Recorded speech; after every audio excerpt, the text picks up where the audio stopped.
Hi hello అందరికీ happy ma'am talks వేణి గారు 2500 subscribers అయ్యారని చెప్పేసి గివ్ అవే అనౌన్స్ చేశారు కదండి. దాంట్లో నేను పార్టిసిపేట్ చేశాను. ఫస్ట్ సారీ కావాలన్నాను. అయితే లక్కీ డ్రా తీసి శ్రీయాన్ బాబు నా పేరే తీశారు.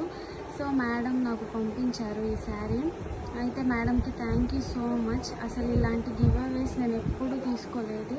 ఇది నా ఫస్ట్ గివ్ అవే. నాకు చాలా హ్యాపీగా ఉంది. థ్యాంక్ యూ సో మచ్ వేణి గారు. ఈ శారీ కాకుండా వేణి గారు మా ఇద్దరు పాపలకి డ్రెస్సెస్ కూడా పంపించారు. డ్రెస్సెస్ కూడా చాలా అంటే చాలా బాగున్నాయి. ఇంకొక డ్రెస్ అయితే మా పాప ఆల్రెడీ వేసుకుంది. నేను ఆ ఫోటో కూడా పెడతాను. అండ్ శారీ డ్రెస్సే కాకుండా నాకు కూడా టాప్ పంపించారు. అసలు నేనైతే చాలా హ్యాపీగా ఫీల్ అవుతున్నాను. గివ్ అవే నేను ఎప్పుడు తీసుకోలేదు. సోషల్ మీడియాలో చాలా చూసాను కానీ ఇంత గివ్ అవే అయితే ఎప్పుడు నాకు రాలేదు. థ్యాంక్ యూ సో మచ్ వేణి గారు.